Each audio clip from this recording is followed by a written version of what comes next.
Dear students, अभी हम लोग जिस टॉपिक की बात करेंगे वो है डीकम्पोजिशन। डीकम्पोजिशन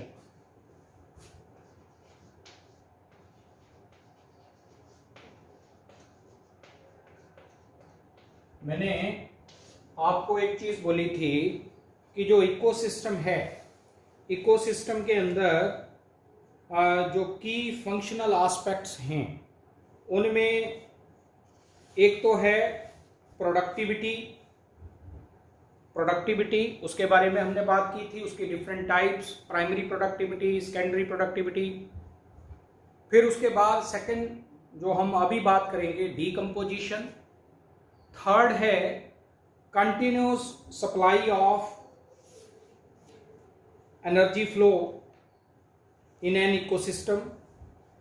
तो इकोसिस्टम के अंदर एनर्जी कैसे एक ट्रॉफिक लेवल से दूसरे ट्रॉफिक लेवल में जो है वो फ्लो करती है। और लास्ट में है न्यूट्रिएंट साइक्लिंग। तो ये चार फंक्शनल या की फंक्शनल एस्पेक्ट्स जो हैं उनके बारे में हमने बात करनी है। तो सेकंड फंक्शनल एस्पेक्ट जो है इकोसिस्टम के अंदर, दैट इज डीकम्पोजिशन। अब ये डीकम्पोजिशन क्या होता है? देखो, डीकम्पोजिशन का मतलब है process by which the complex organic compounds are broken into simpler and inorganic substances. ठीक है, जो प्रोसेस होता है डीकम्पोजिशन का, that is the breakdown of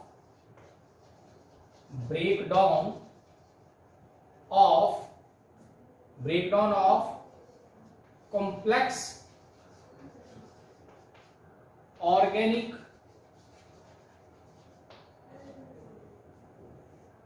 based into simpler and inorganic matter. इसको हम क्या बोलते हैं? इस प्रोसेस को डीकम्पोजिशन। लेकिन ये जो कॉम्प्लेक्स ऑर्गेनिक मटेरियल्स का चेंज होना है into simpler one and inorganic substances में, ये क्यों होता है? यानी डीकम्पोजिशन का मेन हम ये कहें कि आगे फंक्शन क्या है, तो फंक्शन ये है कि इसके कारण जो आगे आने वाली जनरेशन्स हैं, जो आगे आने वाले इंडिविजुअल्स होते हैं, उनके लिए availability of space and availability of nutrients, इन दो चीजों की अवेलेबिलिटी होती है ताकि वो क्या कर सकें, स्पेस और न्यूट्रिएंट्स जो हैं उनकी अवेलेबिलिटी जब हो जाती है तो इनको वो क्या कर सके, इनको यानी नए इंडिविजुअल जो हैं वो ले सके, वो ग्रो कर सके। तो उनकी ग्रोथ और उनकी डेवलपमेंट के लिए, कमिंग जनरेशन की डेवलपमेंट के लिए स्पेस अवेलेबल हो।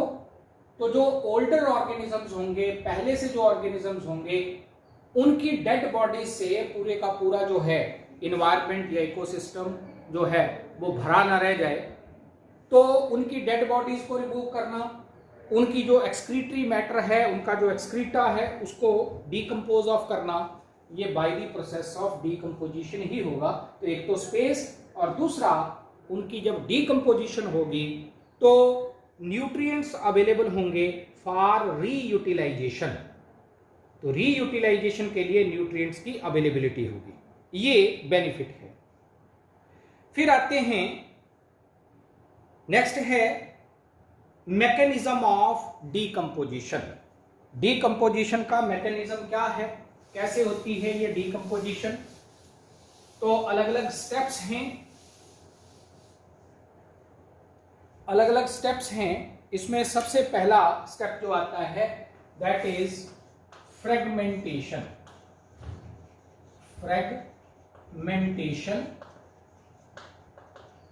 Of detritus। देखो, जो प्लांट्स के डेड पार्ट्स जैसे फॉलन लीव्स या एनिमल का एक्सक्रीटा, या इसके अलावा हम बात करेंगे कि एनिमल्स की डेड बॉडीज, इस सब को हम इकट्ठा मिला के डिट्रीटस बोल देते हैं। तो ये जो एनिमल बेस्ड मटेरियल यानी एक्सक्रीटरी प्रोडक्ट्स, फीकल मैटर, और इसके अलावा एनिमल्स और प्लांट्स की डेड बॉडीज, इनके ऊपर क्या होता है? तो इनके ऊपर डिट्रीबोर्स, इनके ऊपर डिट्रीबोर्स एक्ट करते हैं, डिट्रीबोर्स। और ये जो डिट्रीबोर्स है, इनकी अगर एग्जांपल लें तो जैसे अर्थवॉर्म, ठीक है। इसके अलावा और अगर हम बात करें तो इसमें टर्माइट्स आ सकते हैं, टर्माइट्स। कुछ जो है फंजाई भी आ सकते हैं, सर्टेन फंजाई। देन इसके अलावा अगर हम बात करेंगे तो इसमें कैरियोन्स आ सकते हैं, बीटल्स आ सकते हैं, कैरियोन्स, बीटल्स। ये अलग अलग तरह के ऑर्गेनिजम्स हैं विच वी कॉल डिट्रीवोर्स, जिनको हम डिट्रीवोर्स बोलते हैं, क्योंकि ये फीड करते हैं ऑन डिट्रीटस, जो कि फॉलन ट्विग्स हैं, फॉलन लीव्स हैं प्लांट्स के, और डेड बॉडीज हैं प्लांट्स और एनिमल्स की, plus excretory materials of animals. तो इनके ऊपर, इस डेड मैटर के ऊपर, डेड ऑर्गेनिक मैटर के ऊपर ये एक्ट करते हैं, और इन कॉम्प्लेक्स डेड मटेरियल को, ऑर्गेनिक मटेरियल को ये स्मॉलर सेगमेंट्स में तोड़ देते हैं with the help of enzymes, with the help of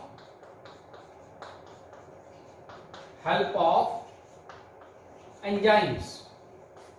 तो हमारे पास जो फाइन या स्मॉल पार्टिकल्स आ जाते हैं, तो लार्जर जो कॉम्प्लेक्स ऑर्गेनिक मटेरियल्स है, डेड मैटर है, डिट्रीटस है, उसका स्मॉलर फ्रेगमेंट्स में टूटना, जिससे कि सरफेस एरिया इंक्रीज हो जाएगा उनका फॉर एक्शन। तो ये जो है ऐसे प्रोसेस को हम बोलते हैं फ्रेगमेंटेशन, ठीक है। इट इज एस्टिमेटेड, ऐसा एस्टिमेटेड है कि 1 ग्राम सॉइल के अंदर 1 बिलियन बैक्टीरिया हो सकते हैं। 1 ग्राम सॉइल के अंदर 1 बिलियन बैक्टीरिया, क्योंकि bacteria can also act as detritivores, तो बैक्टीरिया हो सकते हैं। इसके अलावा जो है उसके अंदर 5 मिलियन के करीब जो है वो एक्टिनोमाइस्टीज हो सकते हैं, रे फंजाई जिनको बोलते हैं। देन 5 lakhs के आसपास प्रोटोजोआ हो सकते हैं। 2 lakhs के इर्द गिर्द मोल्ड्स हो सकते हैं, डिफरेंट काइंड्स के मोल्ड्स। तो ये अलग अलग चीजें जो हैं, अलग अलग ऑर्गेनिजम्स जो हैं, ये फ्रेगमेंटेशन के लिए रिस्पॉन्सिबल है। ये लार्जर डिट्रीटस जो है, जिसके अंदर कॉम्प्लेक्स ऑर्गेनिक मैटर होगी, उसको स्मॉलर फ्रेगमेंट्स में तोड़ते हैं बाय देयर एक्शन, ठीक है। सेकंड आ जाता है हमारे पास, नेक्स्ट है लीचिंग और एलुबिएशन। सेकंड क्या है स्टेप? लीचिंग और इलुबिएशन। फर्स्ट स्टेप हो गया फ्रेगमेंटेशन ऑफ डिट्रीटस, सेकंड है लीचिंग और इलुबिएशन। देखो, ये जो स्मॉलर पार्टिकल्स आ गए डिट्रीटस की ब्रेकडाउन के कारण by the action of detritivores, they will mix in water, ये वाटर में मिल जाएंगे, घुलेंगे, और ये जो है पर्टिकुलरली अगर मैं इसमें बात करूं लाइक शुगर्स, जो ये ब्रेकडाउन के बाद कॉम्प्लेक्स मैटर जो है डिट्रीटस जो है उसके टूटने के बाद जो स्मॉलर पार्टिकल्स बने, जिसमें simple and water soluble compounds जो होंगे लाइक शुगर्स, इनऑर्गेनिक न्यूट्रिएंट्स जैसे कि मैग्नीशियम है, एल्युमिनियम है, आयरन है, इस तरह के जो वाटर सॉल्युबल मटेरियल्स हैं, दे विल मूव डाउन और they will percolate into the soil with the help of water, percolating water के साथ, due to the action of gravitational pull। तो gravitational pull के साथ आपने ये पढ़ा ही है ऑलरेडी कि जब बारिश होती है या हम खेत को पानी लगाएं तो कुछ अमाउंट वाटर का मूव कर जाता है into the soil under the influence of gravitational pull of earth. ये जो पोर्शन होता है वाटर का which percolate into the deeper layers of the earth due to the gravitational pull of earth, उसको हम क्या बोलते हैं? Gravitational water. तो इस ग्रेविटेशनल वाटर के साथ जमीन के अंदर, सॉइल के अंदर इन सिंपल और वाटर सॉल्युबल कंपाउंड्स का क्या कर जाना? मूव कर जाना, इसे हम बोलते हैं एलुबिएशन। तो इसमें basically simple water soluble substances like sugars, magnesium, अगर न्यूट्रिएंट्स में बात करें तो मैग्नीशियम, इसके अलावा एल्युमिनियम, इस तरह के जो कंपाउंड्स हैं, आयरन, ये मूव करेंगे इनटू द सॉइल और वहां ये प्रेसिपिटेट कर जाएंगे to form non available salt. ठीक है, नेक्स्ट आ गया कैटाबॉलिज्म। नेक्स्ट स्टेप क्या है? थर्ड स्टेप क्या है हमारे पास? कैटाबॉलिज्म। इसमें क्या होगा? कुछ माइक्रोब्स जैसे कि डिफरेंट काइंड के बैक्टीरिया, डिफरेंट काइंड के फंजाई, ये क्या करेंगे? by producing extracellular enzymes on the small fragments, उनके ऊपर ये एक्ट करेंगे या ये एक्ट करेंगे on the simple organic compounds and inorganic substances, इनके ऊपर एक्ट करके और उनको फर्दर जो है आगे चेंज कर देंगे into fine materials, और भी छोटे मटेरियल में, सिंपलेस्ट मटेरियल में चेंज कर देंगे by producing extra cellular enzymes, यानी अपनी बॉडी के बाहर एंजाइम सिक्रीट करके ये फर्दर ब्रेक डाउन करवाते हैं। यानी कैटाबॉलिज्म में हम क्या बात करेंगे कि bacteria and certain fungi secrete digestive enzymes over the detritus और उसको वो चेंज कर देंगे into simple and soluble organic and inorganic substances में। Simple, soluble, organic and inorganic substances में चेंज कर देंगे by the action of extracellular enzymes. तो ऐसे ये जो प्रोसेस होगा जिसमें डिट्रीटस की फर्दर ब्रेकडाउन होगी, इसे हम क्या बोलेंगे? कैटाबॉलिज्म। ठीक है, इसको हम कैटाबॉलिज्म बोल देंगे। एग्जाम्पल के तौर पे जैसे फॉर एग्जाम्पल जो सूडोमोनास नाम का बैक्टीरियम है, एग्जाम्पल दे रहा हूं, स्यूडोमोनास, ये एक बैक्टीरियम है। इट चेंजेस द प्रोटीन्स, ये प्रोटीन्स को चेंज कर देता है इनटू अमोनिया। ये अमोनिया में चेंज कर देता है प्रोटीन्स को।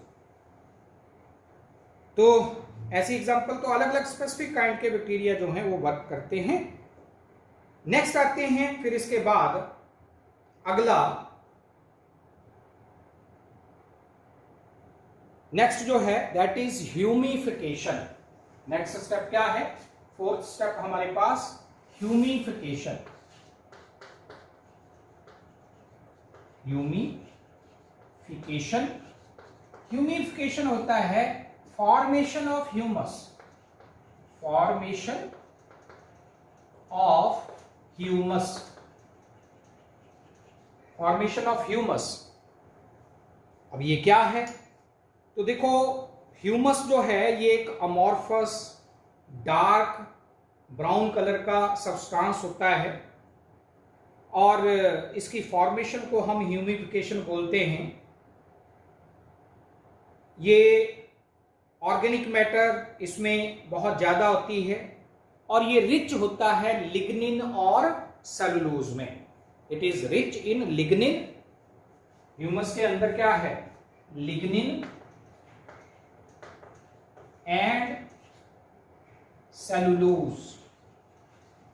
It is rich in lignin and cellulose. तो ये अमॉर्फस डार्क कलर का एक मटेरियल होता है और इसकी फॉर्मेशन को हम ह्यूमिफिकेशन बोलते हैं।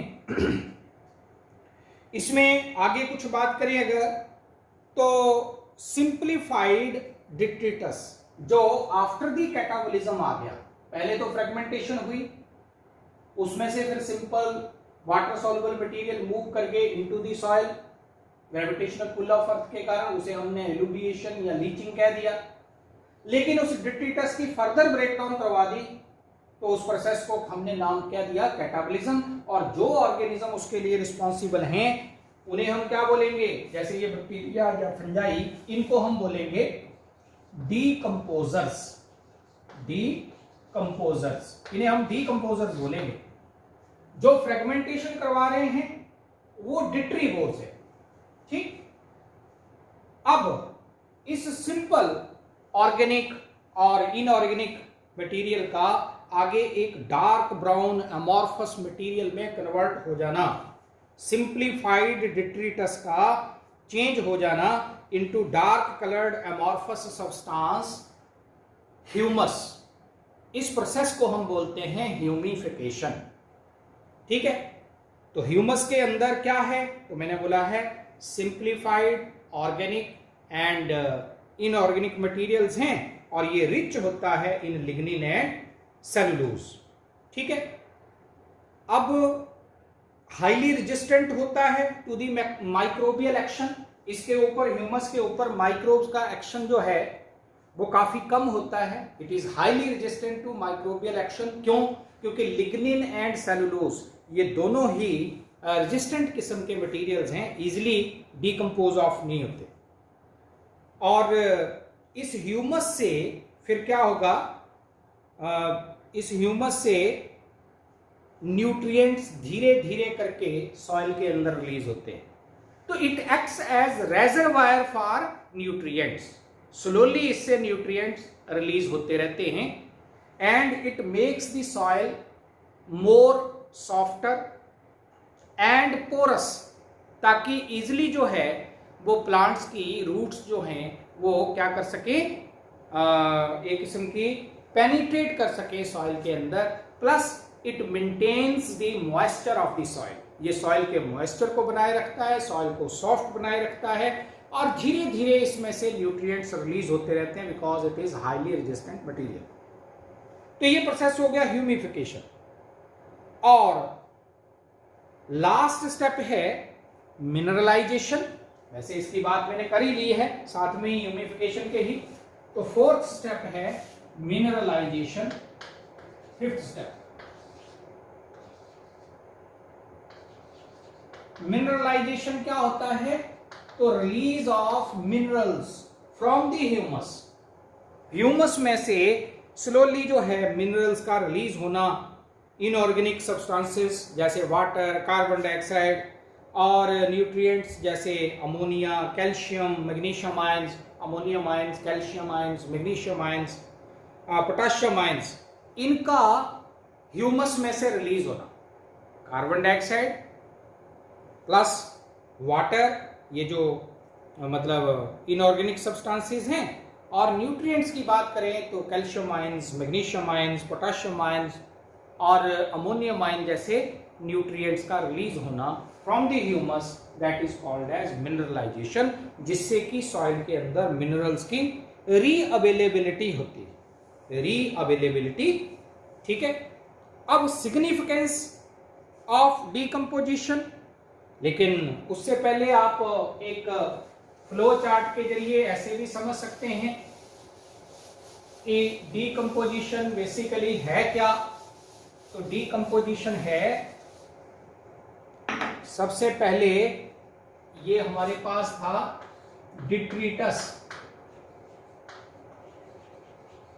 ठीक है, डिट्रीटस। अब इस डिट्रीटस की क्या हुई, 3 स्टेप्स लिखेंगे। पहला हमारे पास सबसे पहला क्या है, fragmentation, fragmentation with the help of detritivores. फिर उसके बाद नेक्स्ट क्या आ गया, लीचिंग और इलुटिएशन। फिर उसके बाद थर्ड क्या है, तो ये है डीकंपोजर्स का रोल, यानी कि कैटाबॉलिज्म, कैटाबॉलिज्म, और फिर ह्यूमिफिकेशन, ह्यूमिफिकेशन एंड मिनरलाइजेशन। ठीक है, तो ये एंटायर स्टेप को हम क्या बोल रहे हैं, तो ह्यूमिफिकेशन में क्या हुआ, इसको ऐसे चलो ऐसे कर लेते हैं।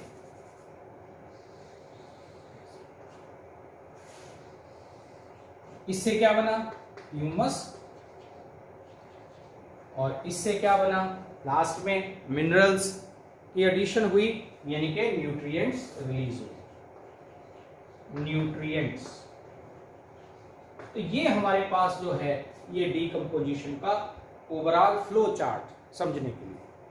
नेक्स्ट आते हैं इसके बाद सिग्निफिकेंस ऑफ डीकंपोजिशन, तो वो मैंने आपको बता ही दिया है कि it makes the reavailability of nutrients and space for new organisms और न्यू जनरेशंस। नेक्स्ट है फैक्टर्स अफेक्टिंग डीकंपोजिशन। डीकंपोजिशन को कौन कौन से फैक्टर्स इफेक्ट करते हैं, तो एक तो है टेम्परेचर, यानी इन्वायरमेंटल फैक्टर्स हैं, एक तो क्लाइमेटिक फैक्टर्स हैं। तो क्लाइमेटिक फैक्टर्स में फैक्टर्स इफेक्टिंग डीकंपोजिशन, तो क्लाइमेटिक फैक्टर्स और इन्वायरमेंटल फैक्टर्स। इसमें नंबर 1 टेम्परेचर। डीकंपोजिशन ना तो लो टेम्परेचर के ऊपर ना ही बहुत हाई टेम्परेचर के ऊपर होगी, और टेम्परेचर चाहिए मोर देन 25 डिग्री सेल्सियस, लेकिन एक्सट्रीमली हाई भी नहीं। तो मॉडरेट अमाउंट ऑफ टेम्परेचर जो है प्लस मॉइस्ट कंडीशंस, ठीक है। तो आप ऐसा भी कह सकते हो मोर देन 25 डिग्री, और इधर आप ये कहेंगे कि लेस देन 10 पे तो होता ही नहीं, less than 10 degree Celsius almost no decomposition, कोई कंपोजिशन नहीं होगी अगर ऑलमोस्ट 10 डिग्री सेल्सियस से भी नीचे चला जाए टेम्परेचर। और 25 डिग्री से ऊपर टेम्परेचर जो है that favours the process of decomposition provided moisture साथ में चाहिए। एकदम ड्राई कंडीशंस होंगी तो वो भी फेवर नहीं करेगा, ठीक है। नेक्स्ट आ जाता है सॉइल मॉइस्चर। दूसरा सॉइल मॉइस्चर। सॉइल के अंदर अगर मॉइस्ट कंडीशंस होंगी तो ये जो है रेट ऑफ डीकंपोजिशन जो है वो हाई होगी। यही कारण है कि ट्रॉपिकल जो रेन फॉरेस्ट होते हैं वहां डीकंपोजिशन ज्यादा होती है, जबकि डेजर्ट एरिया में जो है डीकंपोजिशन कम होती है। बेशक टेम्परेचर वहां हाई है, लेकिन ट्रॉपिकल, डेजर्ट, इनमें जो रेट ऑफ डीकंपोजिशन होती है दैट इज लो, जबकि ट्रॉपिकल रेन फॉरेस्ट इनमें क्या होती है, high decomposition rate because of the more moisture content. तो ऑर्गेनिजम्स को मीडियम चाहिए ग्रो होने के लिए, तो right temperature and right moisture, ये दो कंडीशन। तीसरा है अवेलेबिलिटी ऑफ एरोबिक कंडीशंस और ऑक्सीजन की प्रेजेंस। ऐसा कह सकते हैं कि अगर ऑक्सीजन होगी यानी एरोबिक कंडीशंस होंगी तो क्या होगा, रेट ऑफ डिकम्पोजिशन हायर होगी। तो presence of oxygen, presence of oxygen, ठीक है। एनारोबिक कंडीशंस में यानी एनारोबियोसिस जब होगी तो किसी किस्म की कोई ब्रेकडाउन नहीं होगी। फिर केमिकल क्वालिटी ऑफ डिट्रीटस, केमिकल, दूसरा एक तो क्लाइमेटिक फैक्टर्स आ गए, सेकंड है केमिकल क्वालिटी ऑफ डिट्रीटस, यानी कि नेचर ऑफ डिट्रीटस। अब देखिए, अगर लिग्निन, काइटिन, इस तरह के मटेरियल जो हैं वो प्रेजेंट होंगे उसके अंदर जो है, सेलुलोज या हेयर्स, इस तरह के मटेरियल्स होंगे, बोन्स होंगी, तो ये स्लोली डिकम्पोज करते हैं, स्लोली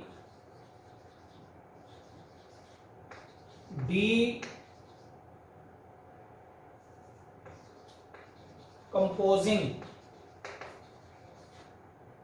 क्या है, हेयर, देन बोन्स, एनिमल्स की बात करें, और प्लांट्स में तो लिग्निन,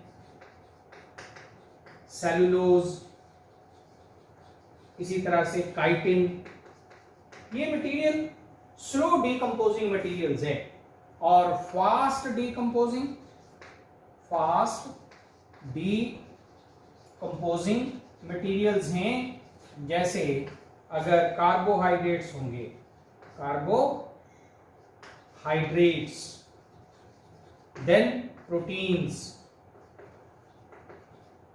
लिपिड्स, ये जो मटेरियल्स हैं ये जो है थोड़ा जल्दी डिकम्पोज ऑफ होते हैं as compare to previous one. तो ये कुछ बातें मैंने आप लोगों से, इसी तरह से पीएच की बात करें, अगर पीएच का भी दे सकते हैं, पीएच, एक पीएच की बात भी आ सकती है, ये क्लाइमेटिक फैक्टर्स में ये रह गया। देखो पीएच की अगर हम बात करें तो न्यूट्रल और एल्केलाइन सॉइल्स, ये क्या करती हैं, फेवर दी डिकम्पोजिशन,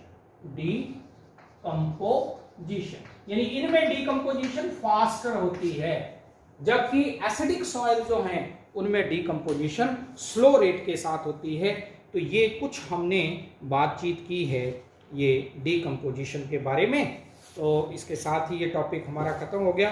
अब इसके बाद आगे जो हम बात करेंगे वो हमारा नेक्स्ट टॉपिक होगा ट्रॉफिक लेवल्स, तो वो फिर नेक्स्ट लेक्चर में बात करेंगे। Thank you very much.